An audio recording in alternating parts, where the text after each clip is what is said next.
Ayan, good morning po. Ayan, kumusta po? Maulang umaga. Mabuti. Ayan, pabuti ng pabuti. Paayos ng paayos. Maganda ng paganda. Amen. Payaman ng payaman. Amen. At pabanal ng pabanal. Ayan, parang dito paganda ng paganda.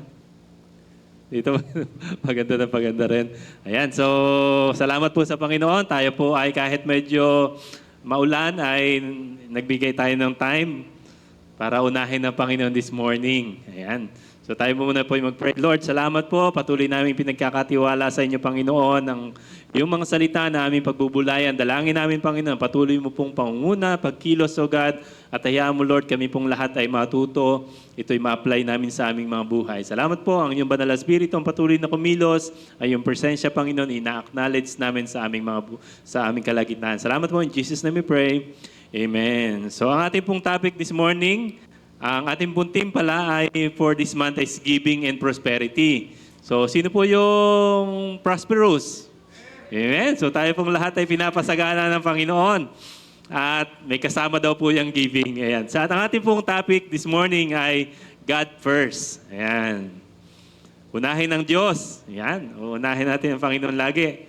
Ito po ay the righteous priorities. Ito po yung mga priorities that leads to true prosperity. Amen? Ang ating pong verse, ang ating pong unang verse, sabi diyan sa Matthew 6:33, alam na alam po natin ito, datapwat hanapin muna ninyo ang kanyang kaharian at ang kanyang katuwiran at ang lahat ng bagay ay pawang idaragdag sa inyo. So for our introduction po, ay basahin ko lang. Ang sabi ni Jesus, huwag tayong umasa sa sarili nating lakas. Ang Diyos ang dapat sentro ng ating buhay. Kapag siya ang inuna natin at nagtiwala tayo sa Kanya, kaysa kalagayan natin, doon natin makikita ang Kanyang paglalaan, ang Kanyang provision, Kanyang pagpo-provide. Ngayon, balikan po natin yung Matthew 6:33. In-highlight ko po yung ilang mga words po dyan. At meron po akong nakita na tatlong key words. Sabi diyan, data po at hanapin. So yung una po ay hanapin. Pangalawa ay muna ninyo ang kanyang kaharian, yung kanyang kaharian at ang kanyang katuwiran at ang lahat ay idaragdag sa inyo. So ano po ba yung ibig sabihin po niyan? So yung hanapin, una, ay hindi po tayo maghihintay. Sa next slide, sabi diyan, ang hanapin ay may kasama pong pagkilos. Dapat ka andito ka ngayon ay hinahanap mo ang Diyos. Kasi pwedeng nasa bahay lang tayo. At ang paghanap po sa Panginoon, may kasama po yung kilos, nagpipray ka, nagbabasa ka ng salita ng Diyos, sumasamba ka at sumusunod ka sa Kanya. At ito po ay hindi nangyayari ng aksidente, ito po ay intentional na ginagawa.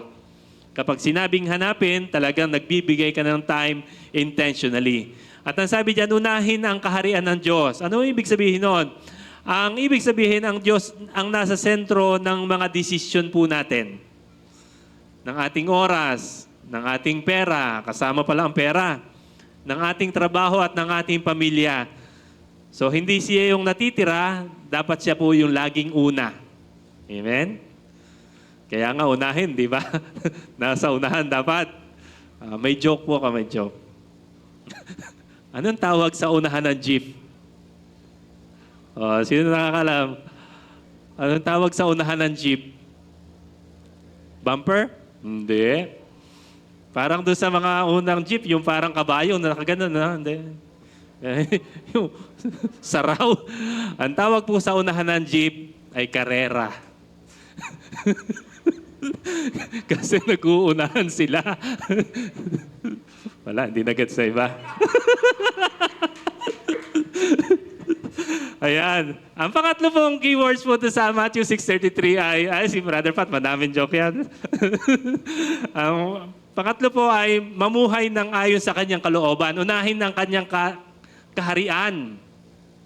Ang kanyang katuwiran. Sabi diyan, ang katuwiran ay tamang pamumuhay araw-araw. Sabihin niyo nga po, tamang pamumuhay. Ayun pala ang kailangan po doon sa Matthew 6:33 na may tama tayong pamumuhay every day. Tapat sa trabaho, malinis ang sa salita, masunurin kahit walang nakakakita. At yung pang-apat, ang ganda, sabi diyan, idadagdag yung lahat. So, ang pangako ng Diyos, kapag siyang inuna natin, siya yung bahala sa pangangailangan mo, hindi mo kailangang mabalisa. So, ang ganda pala ng Matthew 6:33. Ngayon, sa next slide po natin, paano natin ma-relate itong mga characters na ito sa Bible sa ating pong first illustration sa Matthew 6:33? Sa buhay po ni Ruth, ang sabi po diyan, ano po ba yung nangyari kay Ruth? Si Ruth po ay isang byuda. At nung sila po ay umalis doon sa kanyang bayan, sumama po siya kay Naomi, at ang sabi niya, ang iyong bayan ang aking magiging bayan at ang iyong Diyos ang aking magiging Diyos. So iniwan po ni Ruth yung kanyang Diyos, yung kanyang mga Diyos-Diyosan, yung kanyang bayan para sumunod sa ating Diyos. Amen? At hindi po madali yon, hindi daling umalis minsan doon sa iyong, ay ito na yung buhay ko eh. Pero kapag may pinapagawaan pa Diyos, ang pagpili ni Ruth sa kaharian ng Diyos kaysa seguridad ng mundong ito. So sumama po siya kay Naomi. Ang kanyang pagpapasya ay hindi lamang sa damdamin, kundi sa pagsunod sa tunay at sa tunay na Diyos. At ano po paano natin ito maiko-connect yung buhay ni Ruth sa Matthew 6:33. Ang sabi diyan, inuna niya ang kaharian bago yung sarili niyang seguridad. Kasi kapag ikaw ay pupunta sa isang bayan na hindi mo naman alam, hindi ka sigurado eh. Halimbawa, ikaw ay taga dito sa Mandaluyong, papadala ka somewhere sa Visayas, baka mahirapan ka. Parang magdadalawang isip tayo kasi hindi natin alam yung daratnan. Pero ang sabi ni Ruth kay Naomi, kung ano yung iyong Diyos, kung ano yung iyong bayan, yun ang aking magiging bayan. Kung sino ang iyong Diyos, yun ang aking magiging Diyos. Sasama ako sa iyo kahit saan. Amen? At alam niyo po, ang maganda pong nangyari kay Ruth, natagpuan po niya si Boaz. Ayan. Sino pong naghihintay kay Boaz dito? Wala. Lulo. Parang dito ko natingin. Dito medyo kakaunti na lang. Dito madami. Ayan. So, sa pagsunod po ni Ruth sa ating Diyos, ay natagpuan niya po si Boaz, yung kanyang special someone.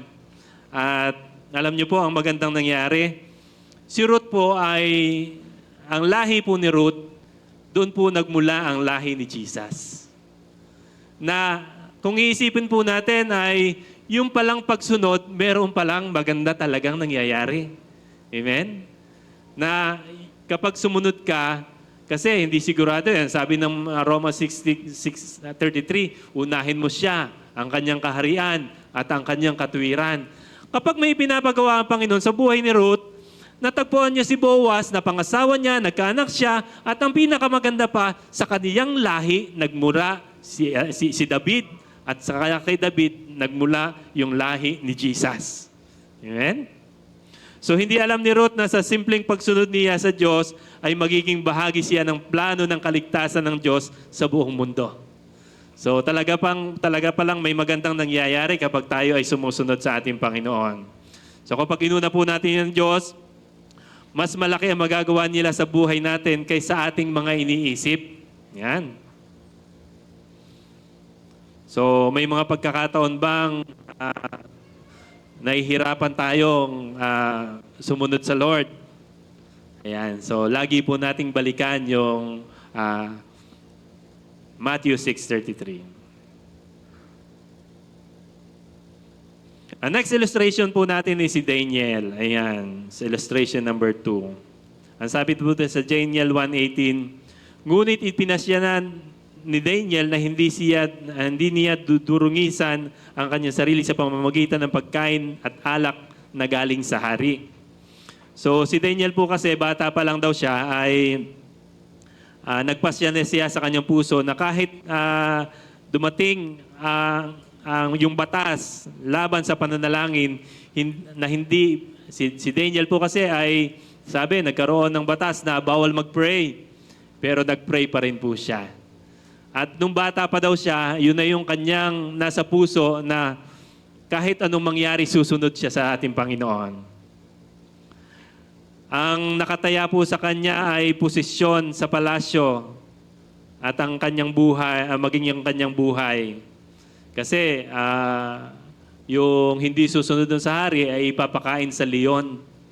Pero nakita po natin yung pagtatanggol ng ating Panginoon kay Daniel.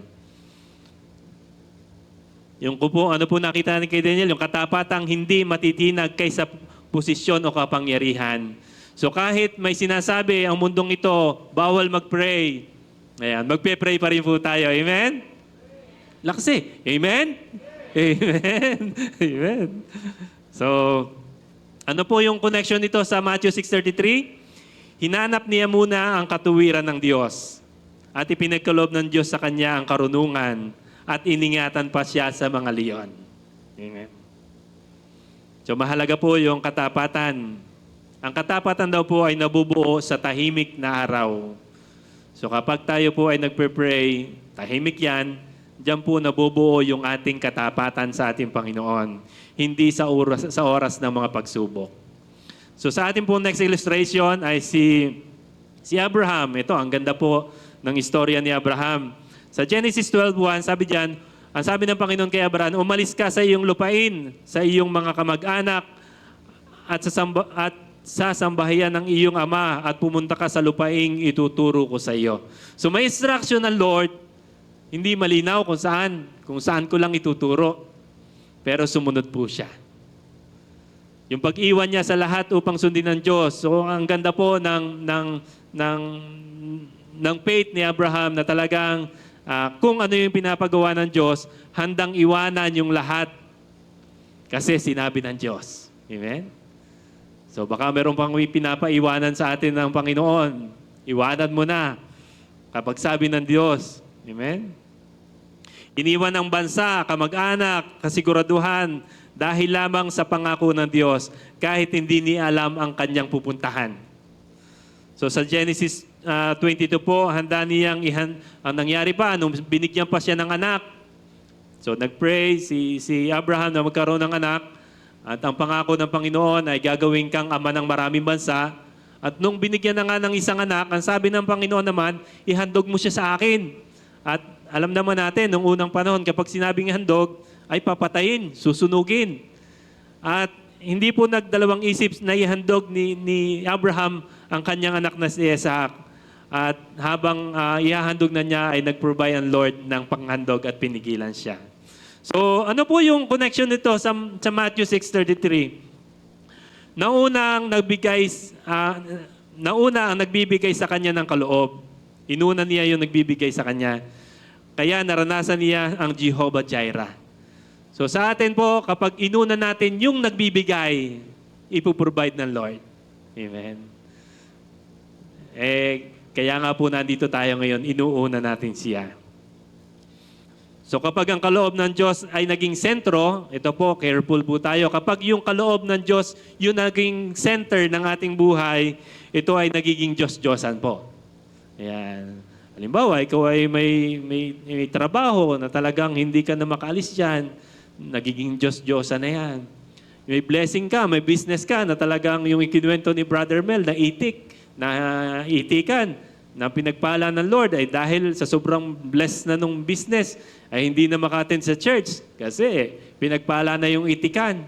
Kaya nung dumating yung rapture, sabi niyong may-ari ng itik, Lord, bakit ako naiwan? Ayan, sabi ng Panginoon, walang mag-aalaga sa mga itik.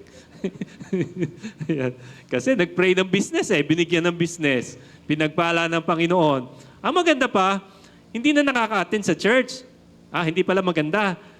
Ang maganda, pinapadala naman yung tithes sa church. Pero nung kinuha na ng Panginoon, naiwan naman.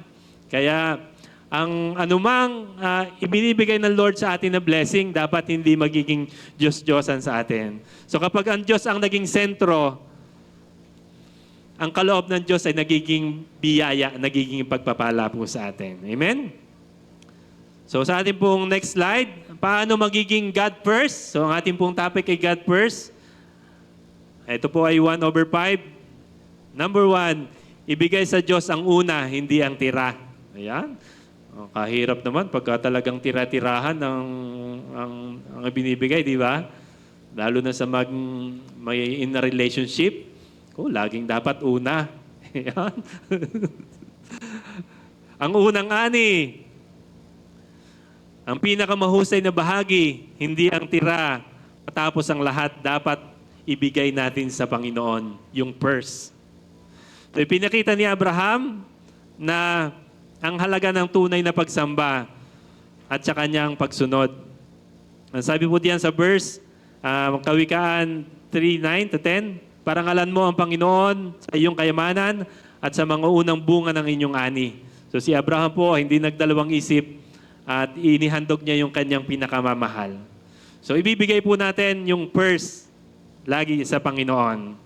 So bago po natin gastusin yung ating pera, yung ating oras, ilaan muna natin sa Lord yung purse, yung the best part. Amen? Ang first fruit, ang best part po sa next slide, verse at saka first fruit at ika po, ito pong lahat ay para sa Panginoon. Amen? So yan, tingnan po natin. Yung best, hindi tira, para sa Lord po yung best lagi. Yan po yung ginawang paghahandog ni Abel na tinanggap ng ating Panginoon. Yung first fruit naman po ay unang bunga, bago ang iba. So kung ikaw po ay may trabaho, unang work mo yan, yung first fruit, yung una mong sweldo para sa Lord. Kung ikaw ay nagkaroon ng increase, yung increase mo para sa Lord yan. So lahat po ng first para sa Lord. Amen? Yung ating pong mga ikapo, ano pong ibig sabihin ng ikapo? Tithes. Ayan. 10%. Ito po ay pagkilala sa Diyos na siya po yung nagpo-provide, siya yung lahat sa atin. Ang ikapo po ay para sa Panginoon. Kaya sabi sa Bible, sa Malaki 3:10, dalhin mo lang. Hindi sinabing ibigay. Kasi pag sabing ibigay, galing sa iyo. Pero ang sabi po sa Malaki 3:10, basahin po natin doon, na ang sabi doon, dalhin mo sa Lord yung iyong ikapo. Dadalhin mo lang. So ibigay po natin yung the best para sa ating Panginoon. Amen?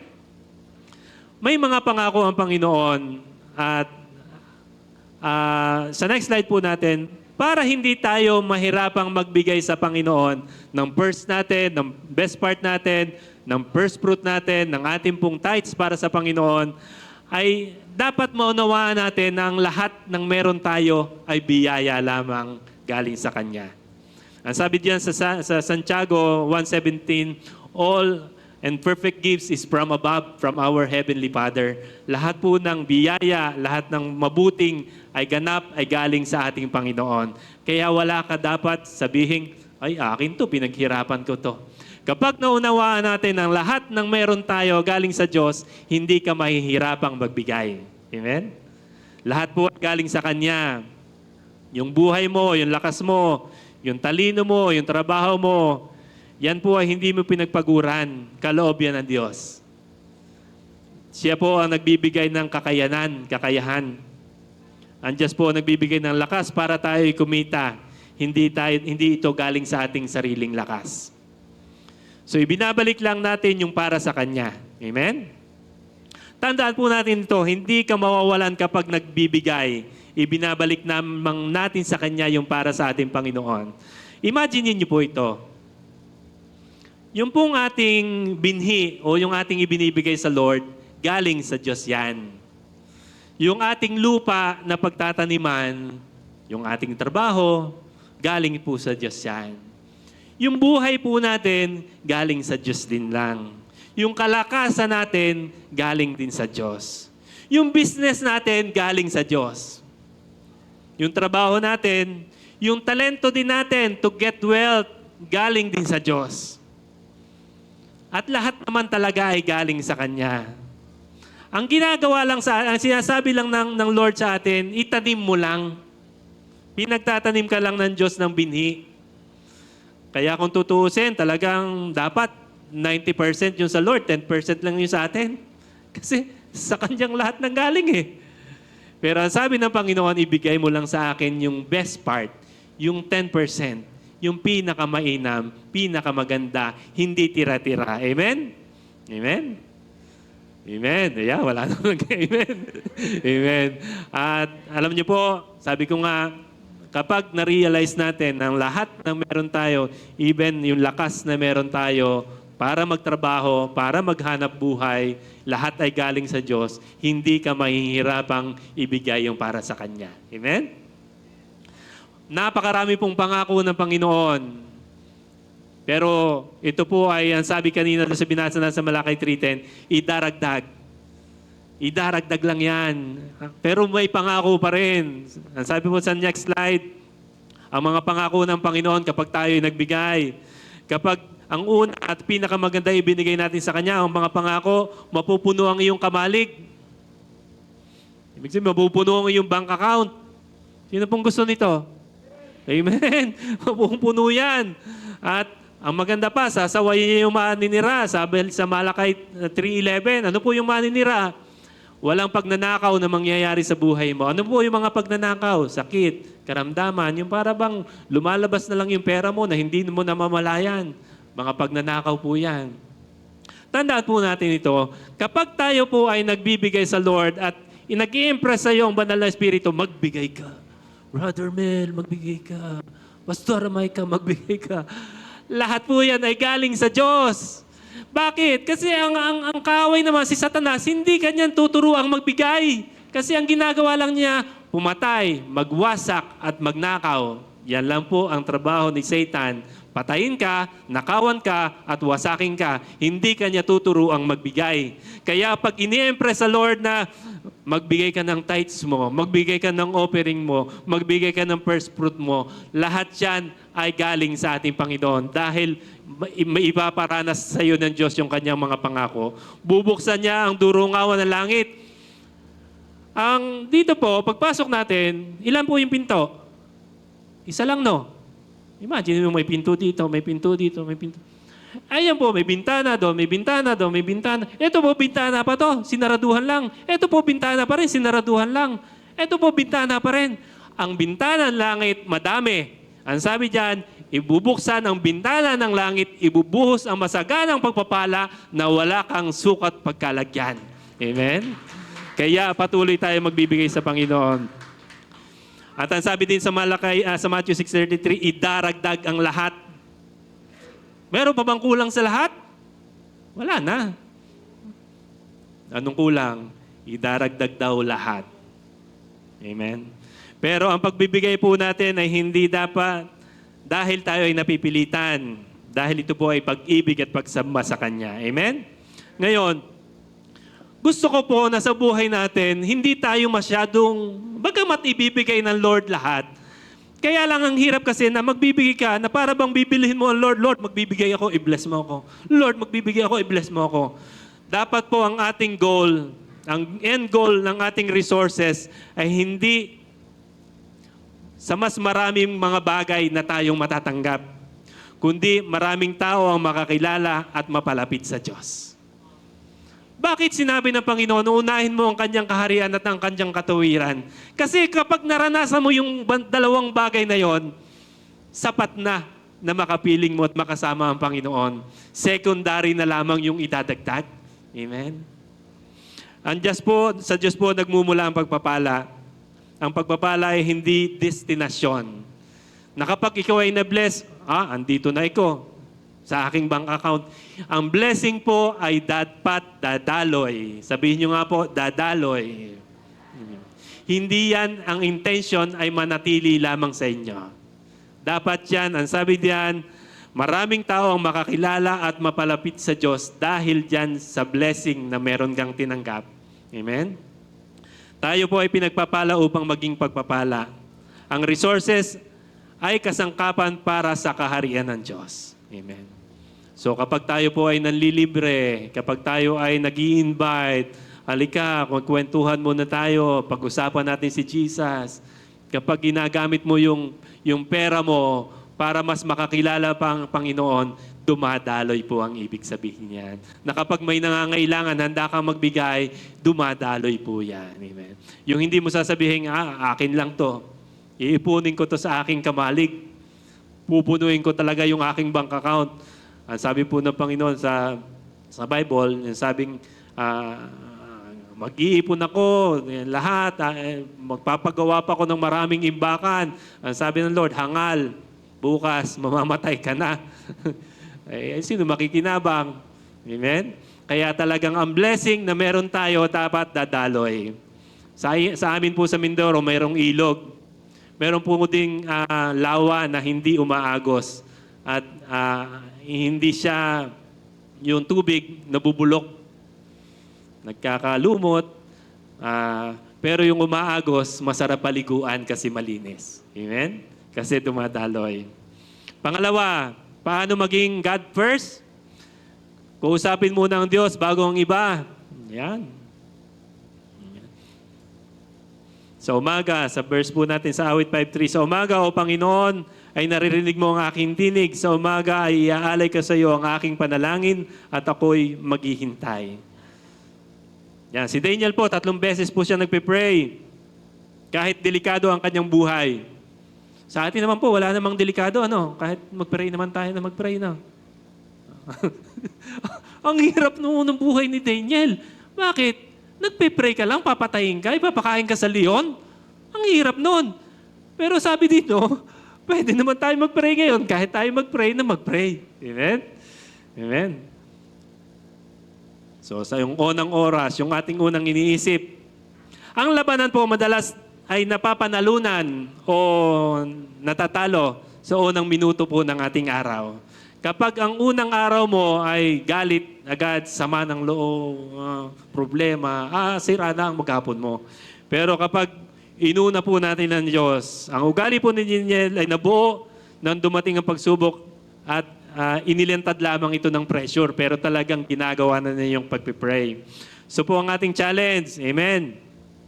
Mananalangin muna tayo at babasa ng salita ng Diyos every morning. Pagising sa umaga, bago po buksan ang cellphone at bago magtrabaho. Amen po ba? Pwede po bang pag-upo natin sa kama ay wala muna tayong hahawakan? Upo muna tayo, tapos magpe-pray na maikli, magsi-CR ka, tapos bumalik ulit, tapos mag-pray. Hindi naman kailangang sobrang tagal. Pero dapat yung first lagi ay para sa Kanya. Amen? Bago kumain, ang first, mag-pray din.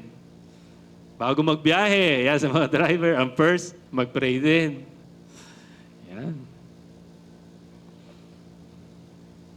Kapag kumita ka na, yung first at best part para sa Lord, yan. Bago mag-umpisahan yung tulog mo, yung first, pe-pray sa umaga, sa gabi, pag yung amen, kinabukasan na. Alam niyo po talagang ang first para sa Lord. Si Hannah po ay hindi ko sukat akalain dahil siya po ay ang aming firstborn. Siya po ay naging pastor. Ay hindi ko naman alam. Pero sabi ko si Eliel po, magiging pastor talaga. First eh. Ang first po talaga ay para sa Lord lagi. Pinakamainam, pinakamaganda. Yan. Basta lahat ng una, dapat sa Lord muna. Amen. Sa lahat po ng ating gagawin, dapat yung una lagi para sa Lord. Sa mga nagbi-business, sa mga nagtatrabaho, dapat laging, Lord, ang araw na ito ay para sa inyo. Amen. Next po, paano maging God first? 3/5. Piliin ang tama, iwasan ng shortcut. Yan, nako, maling matindi to. Sabi diyan sa Matthew 6:33, itong binasa natin sa kanina, ngunit higit sa lahat, bigyan halaga ninyo ang kaharian ng Diyos at ang pamumuhay sa kanyang kalooban. So yung ating illustration kanina, iniwan ni Ruth ang kanyang bayan para sundin ng Diyos. Mahalaga po yung integridad. Ang paghahanap sa kanyang katuwiran po, ito po ay araw-araw na ginagawa. Yung desisyon na sumunod sa kanya, ay ito po ay araw-araw nating ginagawa. Piliin po natin yung tama kahit mahirap. Huwag gumamit ng daya sa trabaho o sa ating mga ginagawa sa buhay. Dapat tapat lang tayo. Amen? Amen. O, ikumpara po natin. Itong next slide, ang ganda nito. Ano ba yung shortcut? Ano yung shortcut o tamang pagpili? Mga totoong halimbawa to ng ating mga araw-araw na buhay. Ang shortcut ng mundong ito, marami pa yan, Sabi diyan, ito po yung ilang mga halimbawa. Mandaya sa exam o sa report para lang makapasa. Ayan, sa mga estudyante. Magdagdag sa resibo o mag-order. Mag-under the table para dumami ang kita. Yan. May nagdadagdag pa dito ng resibo, ha? Kasi i-reimburse. Kasi kikita. Shortcut po ang ibig sabihin nun. May nag-under the table. Kasi meron po kaming mga project din sa government. Talagang may mga under the table talaga. Sila po yung gumagawa, yung mga sales, yung mga pero ito po yung ilang mga shortcut na kung tayo po sa ating mga buhay, ang bottom line nito ay yung ating pong katapatan. Amen? At mangutang o sumugal para sa pambayad para may pambayad agad. Yan. Magsinungaling sa amo o sa asawa para maiwasan ang gulo. Wala naman dito. Wala, mga tapat dito. Wala naman nagsisinungaling na dito, no?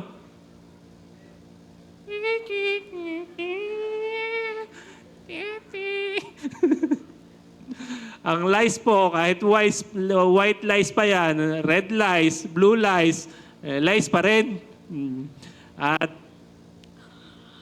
hindi ka talaga naman magkakakuan. Ang hirap, wala kang peace of mind pagka hindi ka tapat. Kapag hindi po tayo namuhay na may katapatan. Ito naman po yung pagpili ng tama. Mag-aral, yan, sa mga estudyante, magtrabaho ng tapat. Kahit mabagal lang ang usad. Kahit na sa palagay mo ay sakto lang, ay magtrabaho lang tayo ng tama. Manatiling malinis sa pera kahit maliit muna ang kita. Kailangan kahit ano lang yan. Magtipid, maghintay at magtiwala sa panahon ng Diyos. Ayan. Parang madami ditong mga sabi doon sa magtipid. Tingnan niyo po yung inyong cellphone. Kasi may Shopee. At di ba laging may laman yon yung cart? Bakit hindi nauubusan ng laman yon? Ang ginagawa na iba, hindi pa muna bibili ngayon. Pero naghahanap na yan, inilalagay muna ng inilalagay doon. Para meron na, bibili na lang. Ayan. Magsabi ng totoo, kahit mahirap sa simula. Ayan. Magsabi po tayo ng totoo. Ayan. Ito po yung pagpili sa tama. So iwasan po natin yung shortcut. Amen? Ang shortcut ay mabilis pero may kapalit. Masisira ang tiwala, konsensya, at ang kinabukasan mo. Makakasira pala ng kinabukasan yan. Ang tamang pagpili ay mabagal pero matatag. Ito ay ang daan sa katuwiran na sinasabi ng Matthew 6:33. Halimbawa ni Ruth, so pinili ni Ruth yung tama kahit mas mahirap. Si Ruth po, namumulot siya ng palay. Namumulot siya. Kung babasahin niyo po yung Ruth, yung book of Ruth. So hindi ganun kadali yung naging buhay ni Ruth. Pero ginawa niyang lahat yun. Sumunod siya, namumulot siya, hanggang sa makakilala na siya ng kanyang ng Boaz niya. So kahit mahirap, pipiliin po nating sumunod. Amen. Maging tapat. Amen? Amen. Baka may mga shortcut ka pang ginagawa ngayon. Talikuran na po natin. Sabi nga, hindi kong masisira ang buhay mo. Amen. Paano pa maging God first? Number 4, huwag mag-alala, manalangin at kumilos. So, huwag daw pong mag-worry, mag-pray ka at sasamahan mo rin ang gawa mo. Sabi po diyan sa Pilipos 4:6, 7, huwag kayong mabalisa tungkol sa anumang bagay. Sa halip, ang lahat ng pagkakataon idulog ninyo sa Diyos at ang inyong mga kahilingan sa pamamagitan ng panalangin. So, sa illustration po natin, si Elias ay dumating po yung tagutom pero araw-araw po siyang pinapakain ng Panginoon. Ang pagkabalisa po, hindi po nakaka-resolve ng problem. Kundi lalong nagiging worse po yung ating kapag lagi tayong worry. Ang tunay na pagtitiwala ay may kasamang pagkilos, manalangin, magplano at sumunod kung ano man yung pinapagawa ng ating Panginoon. Kapag nangako ang Panginoon, sabi diyan, sabi po dito, ang kapayapaan ng Diyos ay mag-iingat sa puso mo. Hindi pangakong mawawalan ng lahat ng problema natin. Pero kapag nag-worry tayo, ay masisira na talaga. Parang yung desisyon natin naapektuhan. So sa bawat problema, kailangan ipanalangin natin, ipag-pray po natin, at gawin natin yung kaya nating gawin. Yung hindi natin kayang gawin, ay ang Diyos na bahala doon. Amen? Amen. Yan. Sino po yung mga nag-aalala sa buhay? Wala na. Kasi, bakit po hindi nakakatulong ang pag-aalala? Ay nakakahiya po sa mga ibon. Pag-uusapan po tayo ng mga ibon. Sabi ng ibon, tweet, tweet, tweet, tweet, tweet. Ay, si Mel, tweet, tweet, tweet, tweet. Ay, si nanay, tweet. Sabi po kasi diyan, masdan ninyo ang mga ibon sa himpapawid. Hindi sila nag-aasik, nag-aaniman. Gayon may pinapakain sila ng Ama. Hindi ba't higit kayong mahalaga kaysa sa kanila? So kapag po ang pag-aalala po ay wala po yung solusyon na nasusolve. Hindi ito nagdadagdag ng buhay mo kahit isang oras. Yan. Inuubos nito yung lakas mo. Nakatingin ka lagi sa problema. At kapag naman nag-pray tayo, ibinibigay natin sa ating Panginoon. Sa halip na tayo mag-isip ng paulit-ulit, gawin nating manalangin sa bawat alalahanin po natin. Amen? Amen.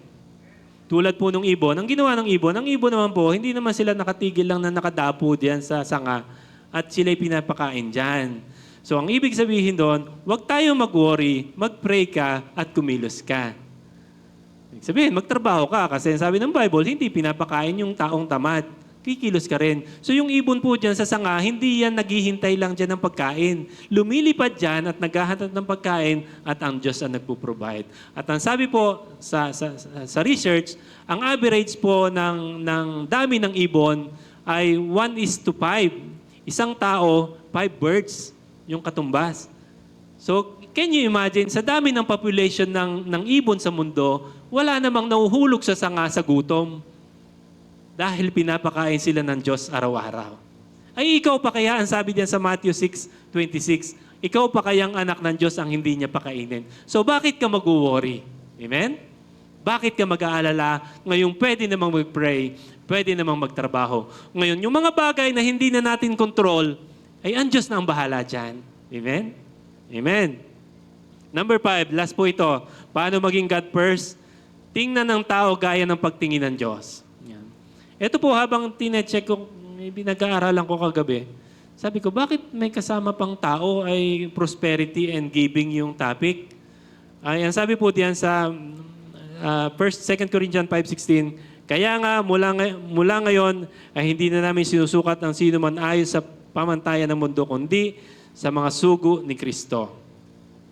So ang illustration po diyan ay si Zaccheo. So hindi tinawag ni Jesus si Zaccheo na makasalanan, sa halip tinanggap siya at nagbago ang buhay nito. So, mas mahalaga kasi sa Diyos yung tao. Amen? So kasi yung ibibigay natin sa Panginoon, yung ating first, yung ating tithe, yung ating first fruit, mahalaga po yan. Pero mas higit na mahalaga sa Diyos ang tao. Ayan.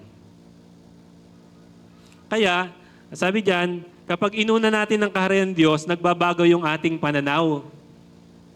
Hindi na natin nakikita yung pagkukulang ng tao, kundi ang posibilidad na mabago ito at makakilala ito sa Diyos.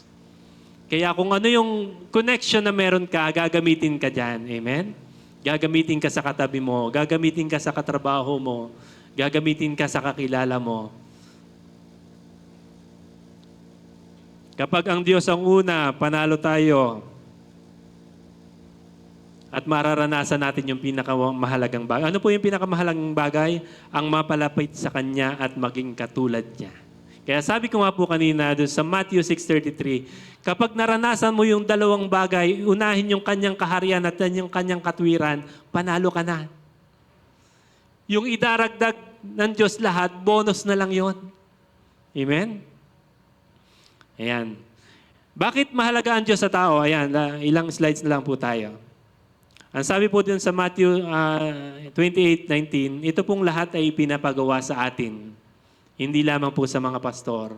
Kaya sabi po, lahat tayo ay gagamitin. Umayo kayo at gawin ninyong alagad ko ang lahat ng bansa at ituro sa kanila na sundin ang lahat ng inuutos ko.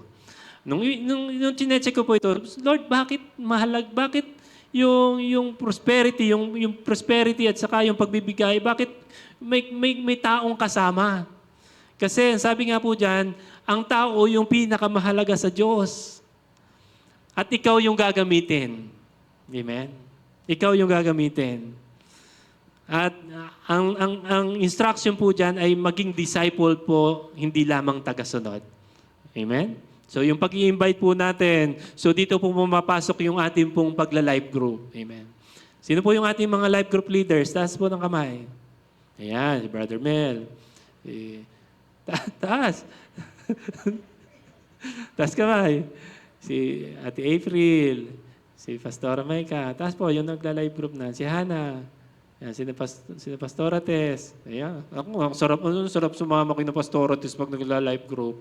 Nagkukuha niya, anong tawag doon? Pickleball. Tapos, nagkakainan pa. Bakit?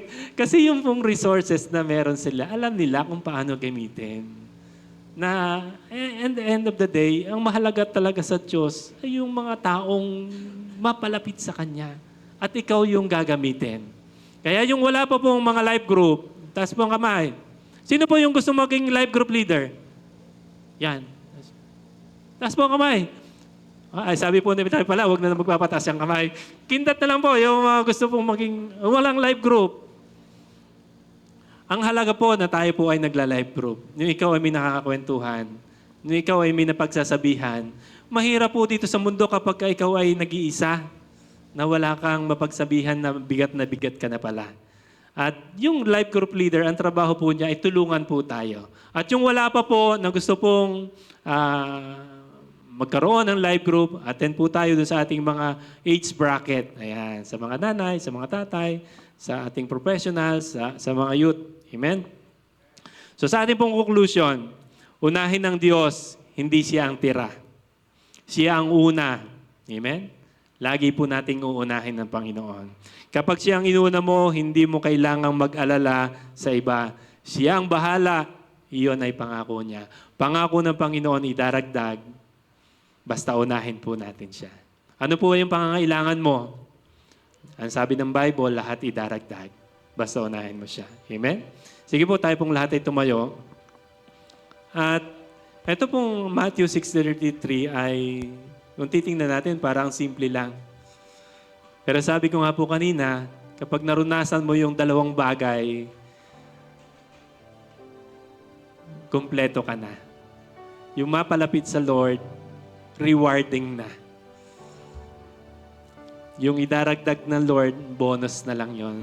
Hindi ka kailanman pagkukulangin ng Panginoon kapag inuna mo siya. Amen? Kapag yung lahat ng meron tayo ay ibinigay natin sa Panginoon, lahat yung purse, given na yon, talagang ibibigay natin sa Kanya. Kasi pinapagawa niya. Ibe-bless ka ng Panginoon. Amen? Awitan po natin ang Lord.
You're all I want.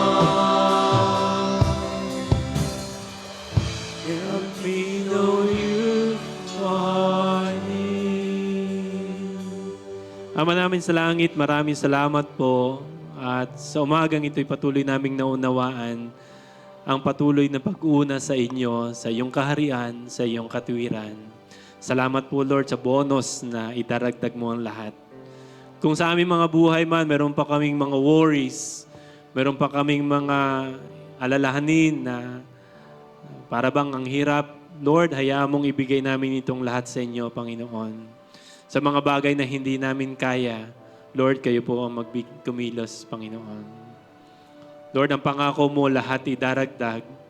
Sa oras na ito, Panginoon, lahat ng pangangailangan namin, Panginoon, Lord, hindi mo ito paghihirap. Yung kalakasang hinihingi namin, ito'y hindi mo ipanghihina.